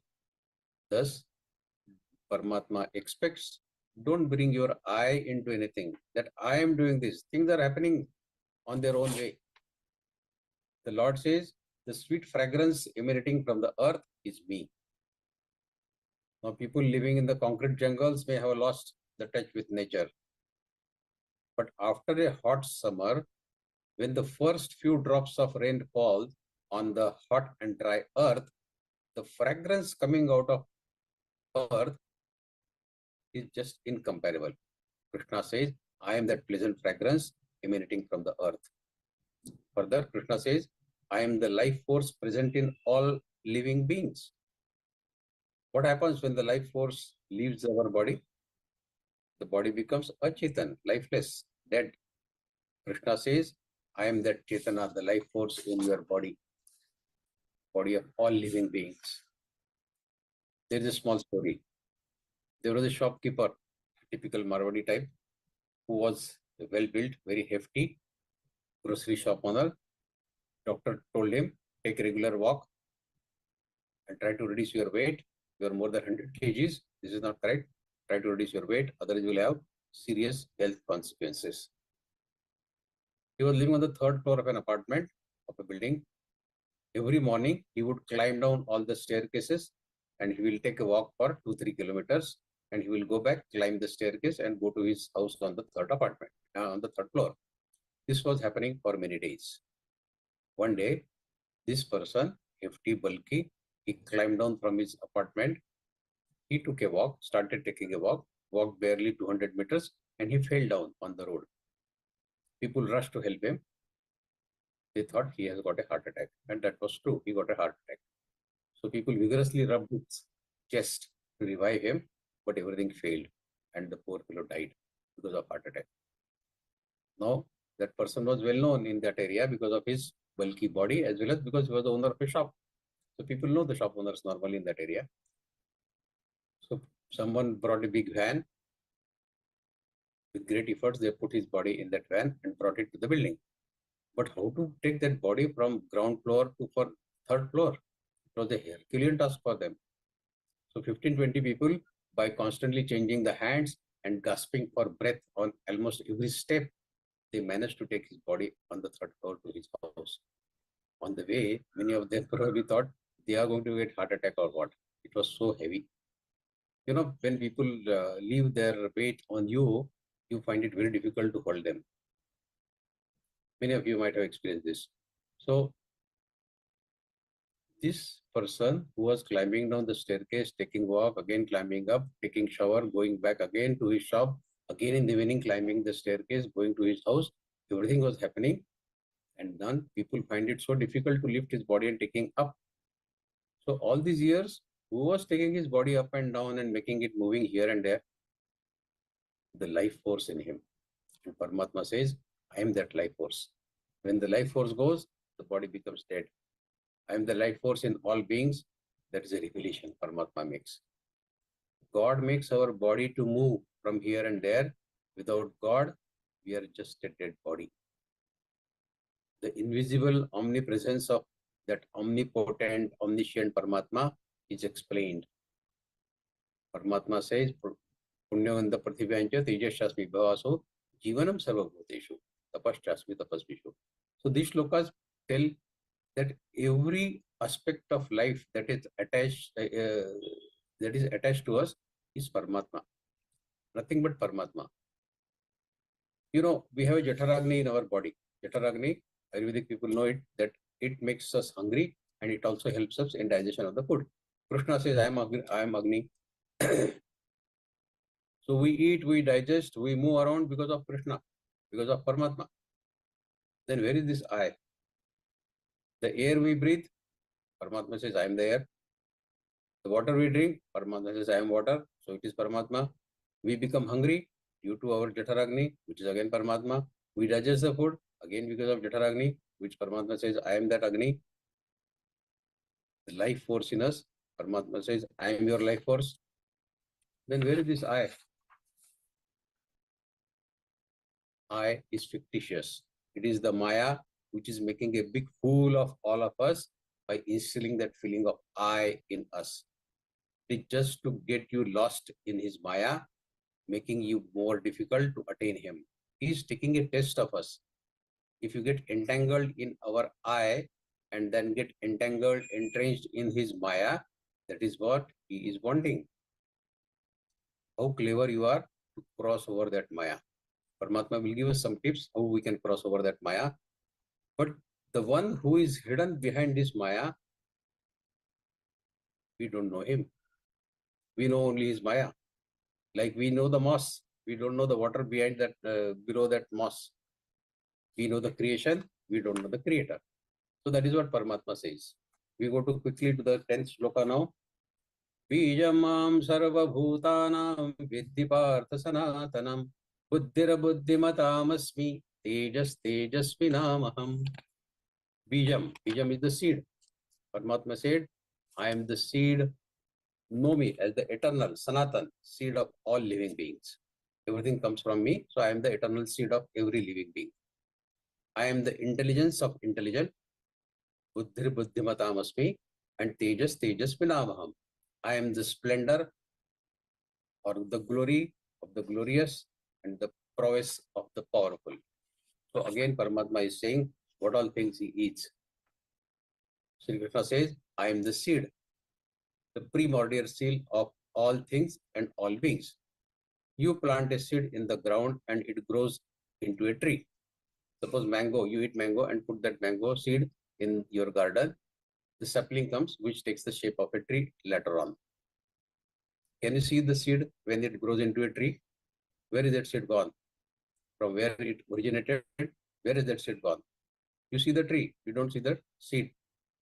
Is it possible for the seed to stay as it was, yet giving rise to the tree? The tree will arise only when the seed will split and will sprout. The seed cannot remain as seed for the tree to appear. If the tree has to come, the seed has to disintegrate, has to split. But Paramatma says, I am a beautiful, wonderful seed.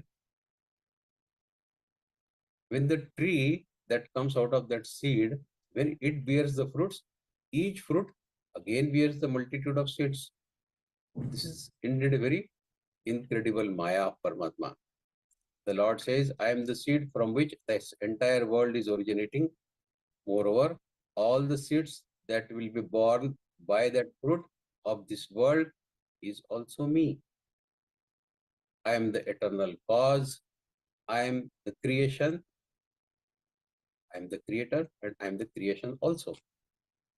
I am the intelligence of intelligent. I am the power of powerful. I am the brilliance of brilliant people. Everything is me. So Paramatma is there at every place that we see. Existence of Paramatma. We have to firmly believe the existence of Paramatma. This is a small story of Ramakrishna Paramahamsa, a literary scholar. He was very, very knowledgeable person, having read so many things. He was a very literary scholar.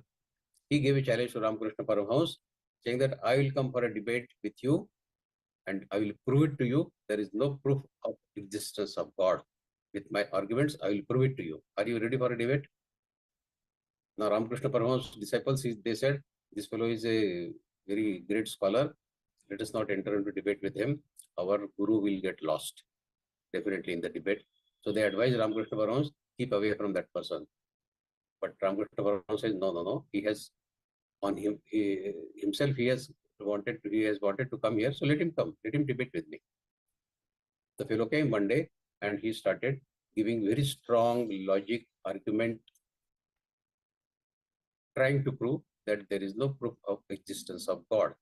He spoke for nearly 2 hours with very strong logic. He was trying to prove this point.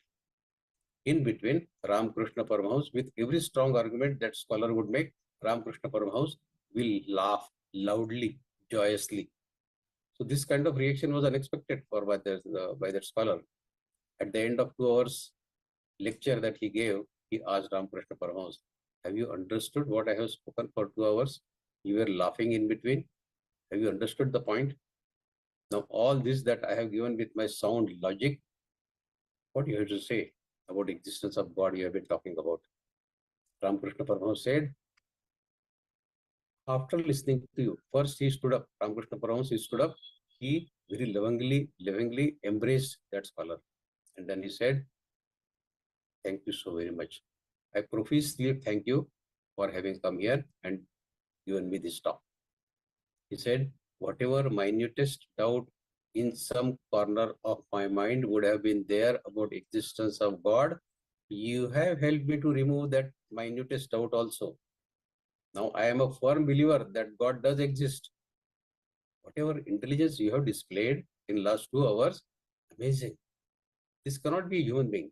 This intelligence has to come from God only. No human being can have that kind of intelligence that you have displayed now. So I am a firm believer of existence of God now after you came here. I might have some slight doubt here and there, even that has vanished now. That is the way we have to look at everything around us, that it is Paramatma. That means if everyone is singing well, know that Krishna is singing well. If anybody is dancing well, know that Krishna is dancing. Anybody is doing painting well, understand that Krishna is painting. Anybody is talking well, speaking well, good, great orator, Krishna is speaking. So this world which are emerging, this whatever I am talking to you during this sort of vivechana, I am not a great scholar, of course, but whatever I am speaking to you, do you think that this is Vikas Vaidya who is speaking to you about Gita? I am a very dumb fellow, honestly. I don't understand much. But when I sit on this chair and start talking about Gita or Vishnu Sahasranam, something happens to me and I keep talking endlessly sometimes. So it is Krishna's grace that the words come to my mouth and I speak. And who is listening? Krishna is the orator, Krishna is the listener, and Krishna is the subject of discussion. This is truly amazing drama of Krishna only. This is Para Prakriti, the divine, which is holding the Apara Prakriti, Paramatma says.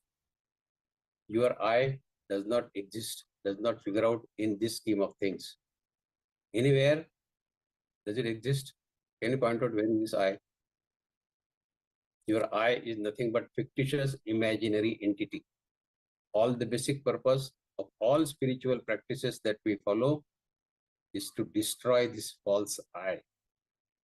Then all that will remain within us and outside us will all be only and only Krishna. And we have to attain that stage. Okay, we move on to the next shloka now. Let us go on to shloka number 11. Balam balavadain chaham kamaraga vivarjitam dharma viruddho bhuteshu kamosmi bharatarshava. I think this shloka we will take in the next session. We'll stop for the day today. And the session is now open for you to put up your questions. We'll try our best to give answers to your questions. So let us stop here and take the remaining shlokas of this adhyaya. This is a very profound knowledge giving adhyaya. So I might have crossed my time limit. Sorry for that. But this is the adhyaya which gives us Jnana and Vidyan. How can we cover Jnana and Vidyan in a short time of half an hour or 1 hour? Very difficult. So to restrict to a time limit of some 50, 40, 60 minutes is sometimes difficult. Sorry for that. Let us start the question answers.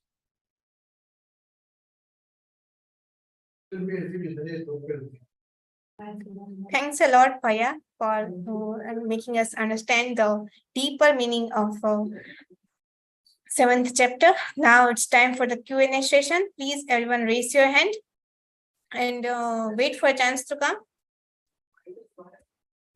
Yes, Geeta ji. Unmute yourself, Didi.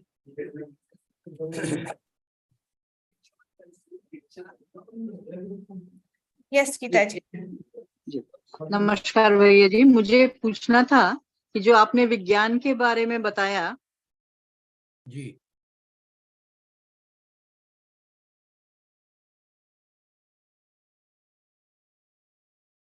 You become mute. Did Gita you ji? mute? Yes, now. तो हम गीता आपने आपका कहना है कि पहले भी ये था, कोई नया कुछ Did you are muting yourself? You have to just keep on unmute. Did you unmute? Geeta ji?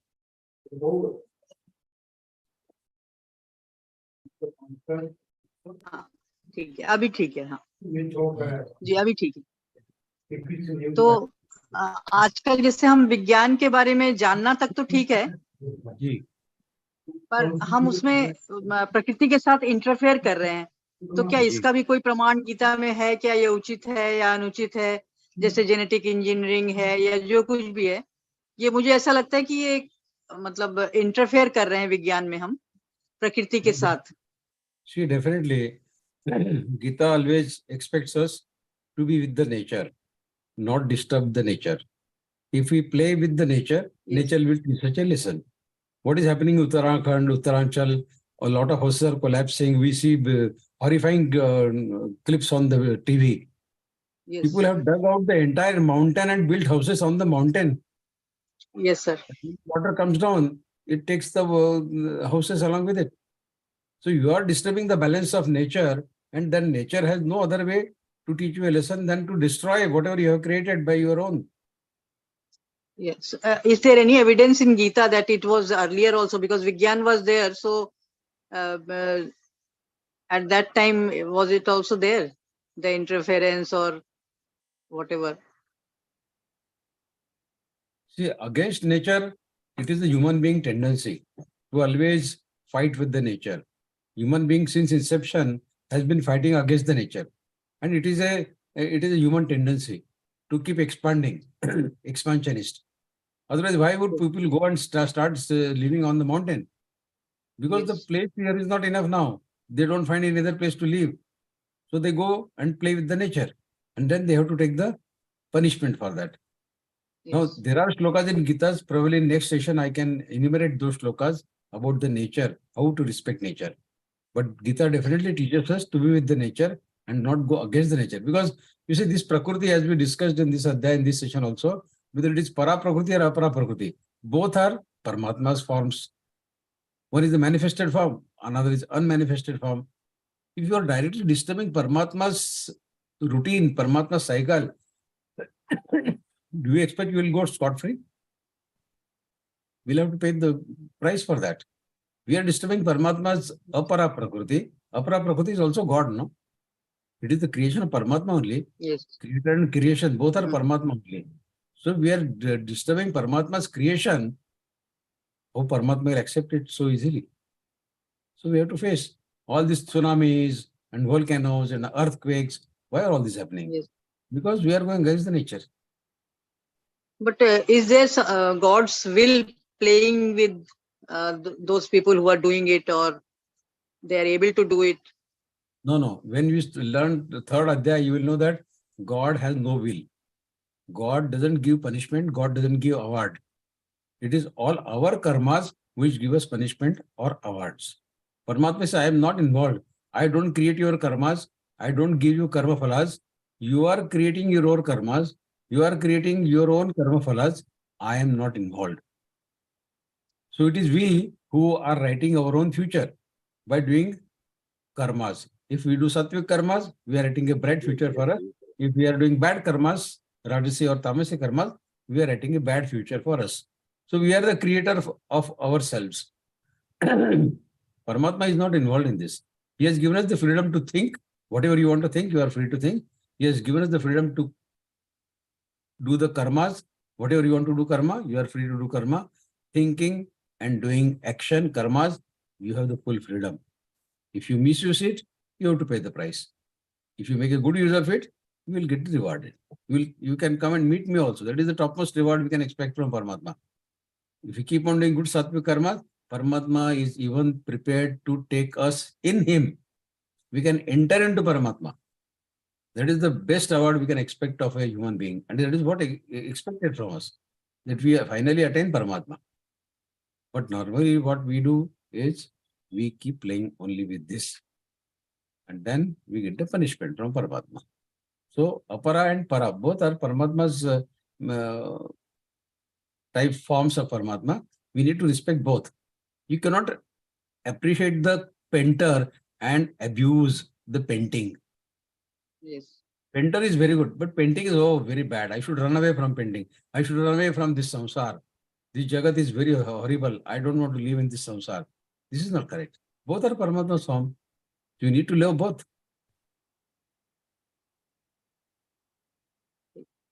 Thank you, Vaidya. Thank you. Thank you. अचला जी, एक मिनट में फोन करती हूँ। अचला जी, please unmute yourself. जय श्री कृष्णा। जय श्री कृष्ण। ये पराशक्ति और अपराशक्ति, इसके एक बार पुनः अर्थ बता दीजिए।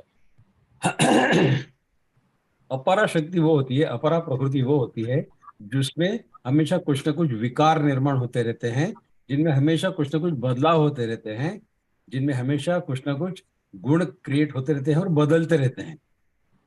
और परा प्रकृति वो होती है जो हमेशा एक ही तरह रहती है, उसमें कुछ विकार निर्माण होते नहीं है, उसमें कुछ दोष पैदा होते नहीं है। और परा प्रकृति जो है उसने अपरा प्रकृति को धारण किया हुआ है। यदि परा प्रकृति अपना दामन निकाल ले तो अपरा प्रकृति 1 मिनट में कोलैप्स हो जाएगी। तो जो अपरा प्रकृति है, जो हमारे आजू बाजू जितना सब कुछ दिखता है, जो दिखने में आता है वो सारा अपरा प्रकृति है। जो दिखने में नहीं आता, जिसे हमारा माइंड नहीं दिखता है, हमारा आत्मा नहीं दिखता है, परमात्मा नहीं दिखते हैं, जो दिखता नहीं है वो है परा प्रकृति, और जो दिखता है वो है अपरा प्रकृति। हमारा शरीर अपरा प्रकृति, हमारा आत्मा परा प्रकृति। हमारे आत्मा ने शरीर को धारण किया हुआ है, जैसे परा प्रकृति ने अपरा प्रकृति को धारण किया है, परमात्मा ने सृष्टि को धारण किया है, वैसे हमारे आत्मा ने हमारे शरीर को धारण किया है। तो परा और अपरा हमारे शरीर में भी है, हमारा हमें स्वयं में है। हमारा आत्मा परा प्रकृति है, हमारा शरीर अपरा प्रकृति है। शरीर में विकार निर्माण होते हैं, शरीर एक दिन नष्ट हो जाएगा, लेकिन परा प्रकृति कभी नष्ट नहीं होता, उसमें कभी कोई विकार भी निर्माण नहीं होता। तो जो हमारे लिए सही है वो सारे संसार के लिए भी सही है, जो संसार के लिए सही है वो हमारे लिए भी सही है। धन्यवाद। धन्यवाद। श्याम प्रसाद जी। सर नमस्कार सर। नमस्कार sir, throughout this Ajaya, Krishna says, I am there in everywhere. Am I correct, sir? So this leads to everything is Krishna. Then yes. you repeated many times, then where is I? That means I am not there. That I am not this body, but I am the Atma. That reinforces this concept. Am I correct, sir? Yes, right. See, the concept is when you know that the body is consisting of Panchama Bhuta, and Panchama Bhuta all belong to Paramatma. So this I, mind is a part of universal mind that is belongs to Paramatma. So everything that we consider as my mind, actually it is not my mind. It is all belonging to Paramatma. Either it's Para Prakriti or Apara Prakriti. So to claim ownership of something which is owned by Paramatma is a big folly, isn't it? Yes. Yes. But we do claiming everything as me, mine, and all that, and this is creates a bondage on us. Ego. बंधन जो बंध पड़ते हैं वो इसी कारण पड़ते हैं कि हम सब चीज का कर्तृत्व अभिमान रखते हैं। मैंने किया है, मेरे मैं नहीं होता तो क्या होता, मैं होना तो सामने वाला आदमी जमीन पे आ जाता, रास्ते पे आ जाता, मैंने मदद की उसकी, इसीलिए वो आज ठीक है। तो जो कर्तृत्वाभिमान है मैं वाला, वो परमात्मा नहीं चाहते। इसीलिए वो कहते हैं कि जो परा है वो भी मैं हूँ, जो अपरा है वो भी मैं हूँ, आप कहीं नहीं है। मतलब मैं जो मेरा जो मैं है आय, वो कहीं एग्जिस्ट नहीं होता है। It is self creation. हमने स्वयं को तैयार किया है आय। परमात्मा ने, प्रकृति ने हमको आय दिया नहीं था। परमात्मा ने जो हमको दिया शरीर, इंद्रिय, मन, बुद्धि, उसमें आय नाम का कोई चीज थी नहीं। लेकिन हमने बुद्धि का दुरुपयोग किया और हमने आई क्रिएट कर दिया, हमारा मैं क्रिएट कर दिया। परमात्मा ने मैं हमको दिया नहीं था, ये तो हमारा क्रिएशन है मैं।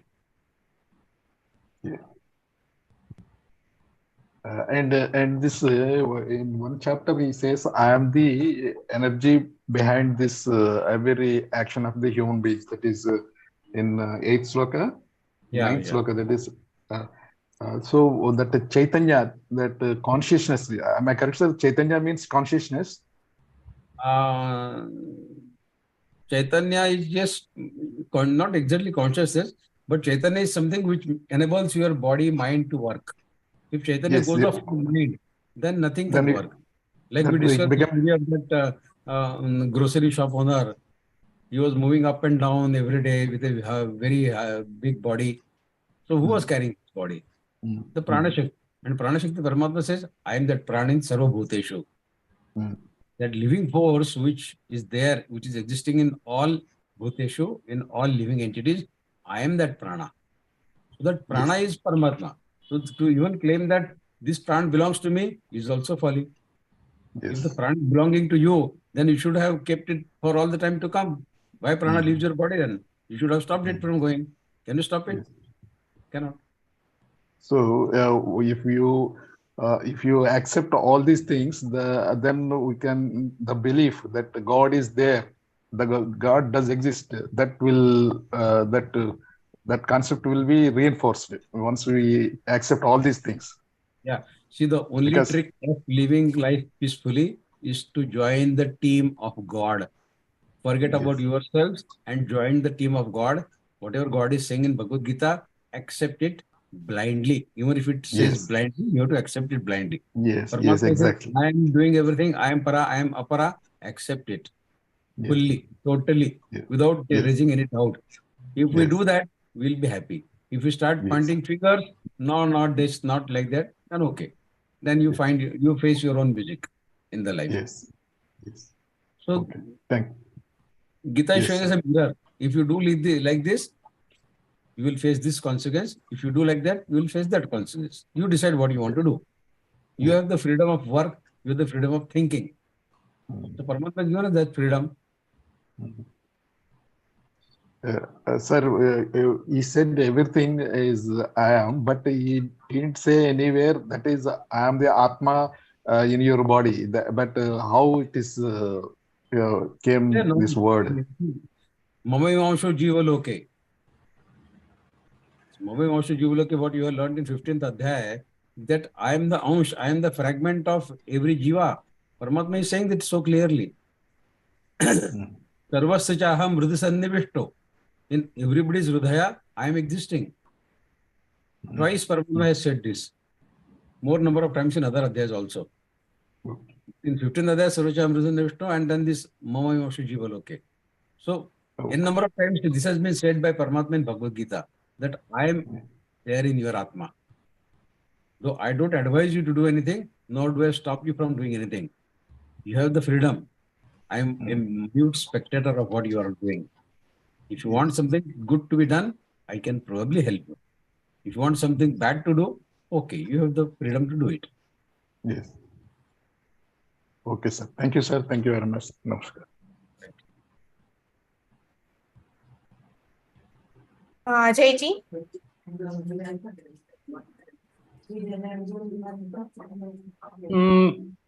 नमस्कार सर, हरे जय श्री कृष्णा। जय श्री कृष्णा। मैं एक चीज मानता हूँ कि परिवर्तन सत्य है जी। परिवर्तन सत्य है। Change is always there.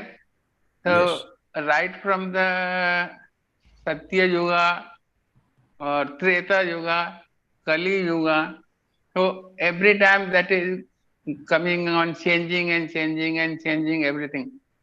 So we are not sure कि we are doing change. It is Prakriti who is changing. Is it not? Yes, yes. So can you explain what is there? Sometimes you blame that we are making homes in the forest or mountain, then Yeah, yeah. mountain is punishing us. Yes, yes. I don't think ये change जो हो रहा है उसके बारे में हम लोग क्या कर सकते हैं? We cannot do anything.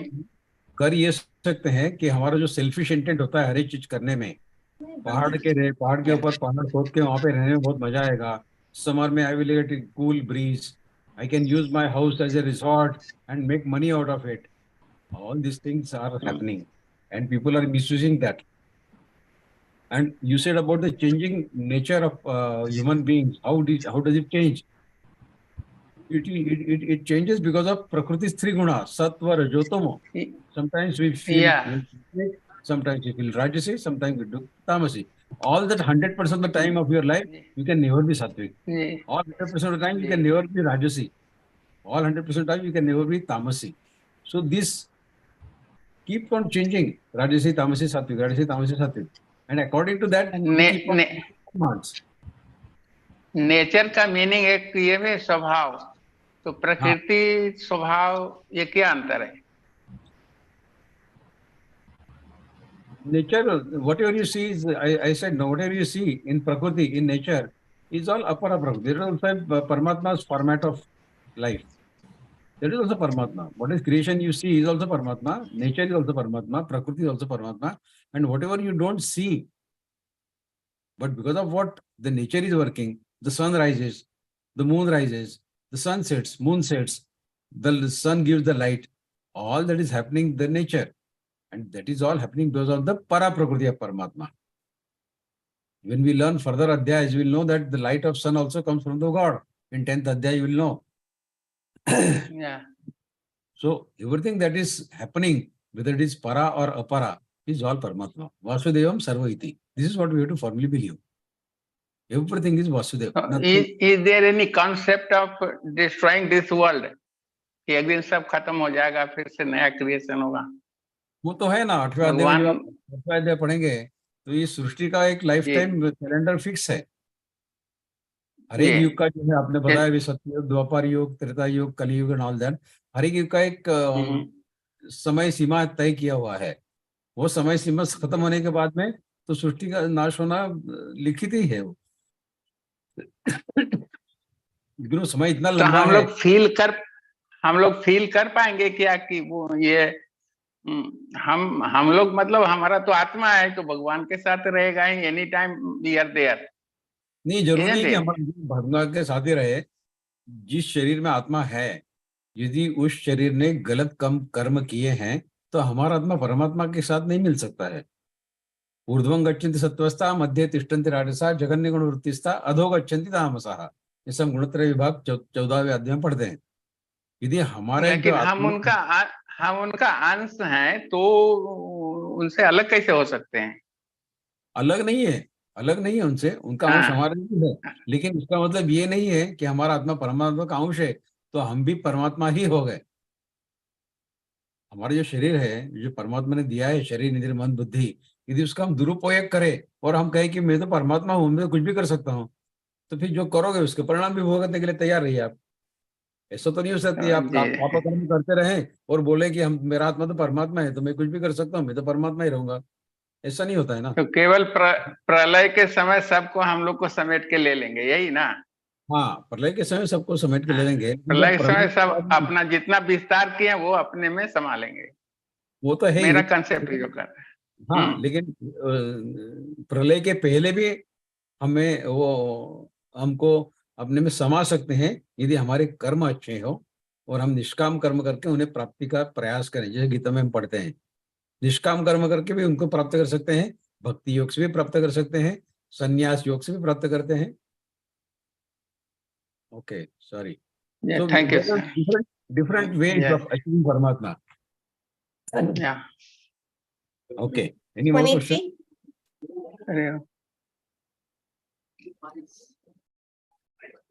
Unmute yourself. Jai Shri Krishna. Jai Shri Krishna. Sir, my question is that when we see so many people indulging such a heinous crime like rape, murders, and so then in Gita it is said that we have to see Krishna in everybody. Yes. So it is very, very difficult to see Krishna in those people who are committing such crimes. So how is it? How can it be done? You see, when we read first Adhyaya, you will know this, that every bad person, even if he's a rapist or he is a murderer, he may have one tinge of good quality in him. Which is that we don't know. Like we'll keep, we read Mahabharata and we read Bhagavad-Gītā, and we always paint Duryodhana as a villain. Duryodhana is all a bad character. Arjuna was all good. All white, Arjuna. All black, Duryodhana. That is what we say. But if we really diagnose and we really study both the characters in detail, you will come to know that Duryodhana also had some good qualities. Arjuna also had some bad qualities. What is that?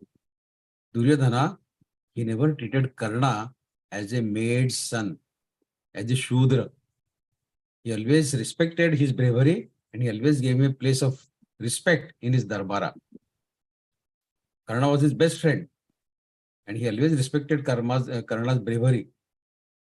On the contrary, all Pandavas, including Yudhishthira, who was, so as to say, Dharmaraj, even that Dharmaraj, he never lost an opportunity to insult Karna.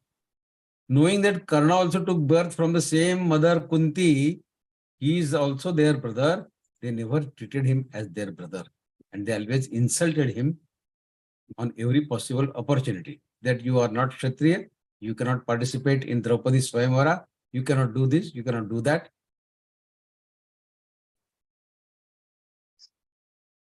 So,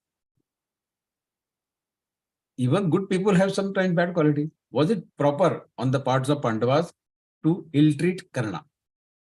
Just because he was raised by a maid family, but he was born out of the same womb from where all Pandavas took birth, Kunti.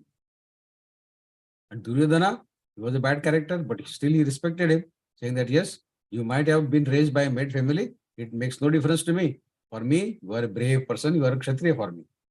So this shows some good quality of Duryodhana also. Now when we say that all these bad characters, how you can find Krishna in them, this is the way to find Krishna in them. Yes. Thank you, sir. Jai Shri Krishna. Thank you so much. Thank you. Jai Shri. I think there are no more questions. Okay. Now, thank you, Paya, for clarifying doubts of all the participants. Thank you. It was a very deep learning from you, Paya. Now, last but not the least, the clients to tech team remaining at the back end and making this event a grand success. Now, we'll move on to the prayer. I'd like to welcome Kishore Savle Paya from Maharashtra. Joined Gita Parivar in April 2021, serving as L3 and L4 Tech and at batch coordinating L4 also. So welcome, Paya. जय श्री कृष्णा सभी को भैया, जय श्री कृष्णा दीदी, जय श्री कृष्णा सभी को, जय श्री कृष्णा। योगेशं सच्चिदानन्दं वासुदेवं व्रजप्रियं धर्म संस्थापकं वीरं कृष्णं वन्दे जगद्गुरुं श्री कृष्णं वन्दे जगद्गुरुं। जय Shri Krishna. Jai Shri Krishna. Thank you, Paya, for the melodious prayer. Now on to the Hanuman Chalisa. Everyone, please be on mute and chant Hanuman Chalisa.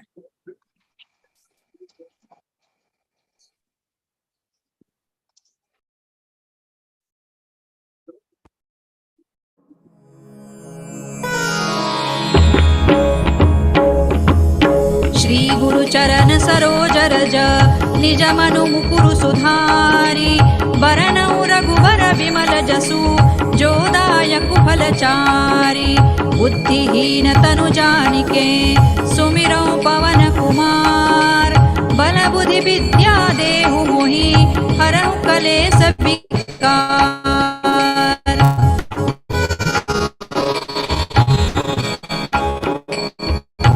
जय हनुमान ज्ञान गुण सागर जय कपीस तिहु लोक उजागर राम दूत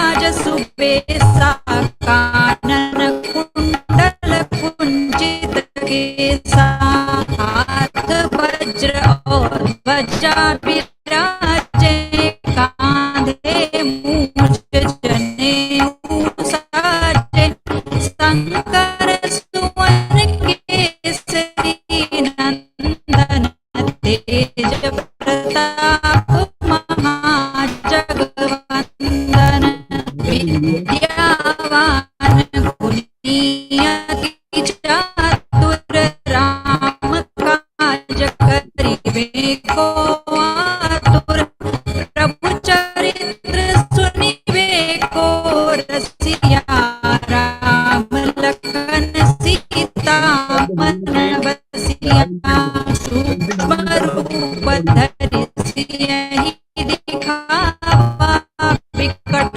रूप धरि लंक जरावा भीम रूप धरि असुर संहारे रामचंद्र के काज सवारे लाय सजीवन लखन जियाए श्री रघुवीर हर्षियुर लाए रघुपति कीन्ही बहुत बड़ाई तुम मम प्रिय भरतहि सम भाई सहस बदन तुमरो जस गावे अस कहि श्रीपति कंठ लगावे सनकादिक ब्रह्मादि मुनीसा नारद सारद सहित अहिसा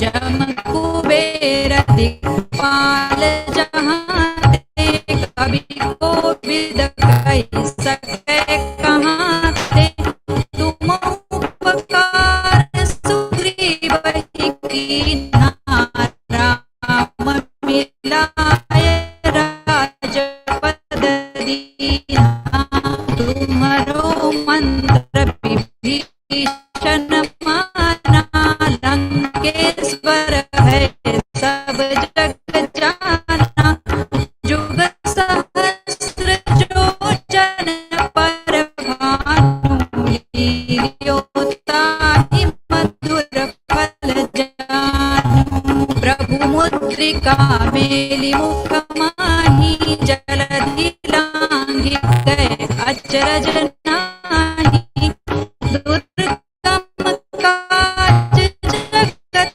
के जेते सुगम अनुग्रह तुम्हारे तेते राम दुआरे तुम रखवारे होत न आज्ञा बिनु पैसारे सब सुख लहै तुम्हारी सरना तुम रक्षक काहू को डरना आपन तेज संहारो आपै तीनों लोक हांकते कांपै भूत पिशाच निकट नहीं आवे महावीर जब नाम सुनावे नासै रोग हरै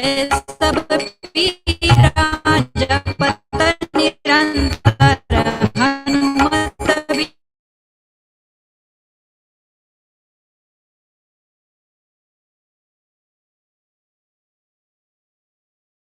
विक्रम वचन ध्यान जो लावे सब पर राम तपस्वी राजा तिनके काज सकल तुम साजा और मनोरथ जो कोई लावे सोई अमित जीवन फल पावे चारों जुग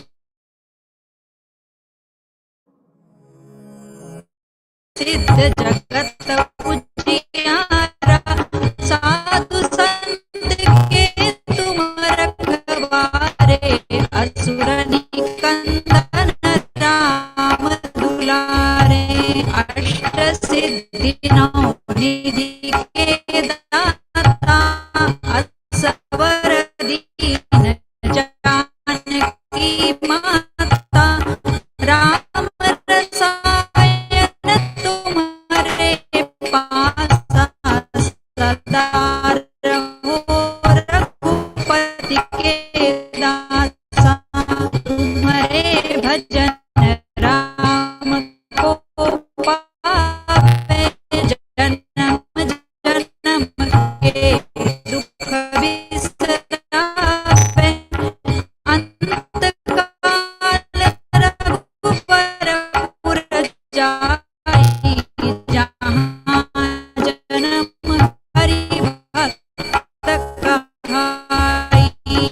जय जय हनुमान गोसाई कृपा करहु गुरुदेव की नाई। जो सत बार पाठ कर कोई छूटहि बंदी महासुख होई।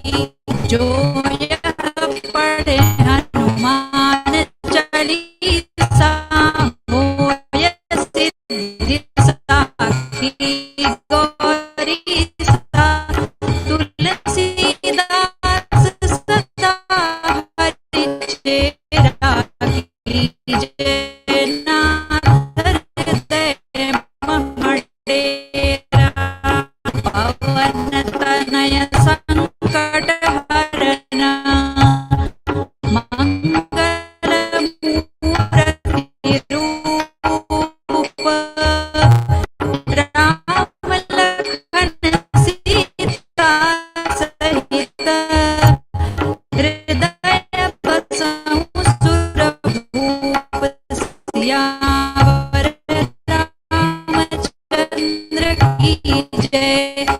पवन सुत हनुमान की जय। उमापति महादेव की जय।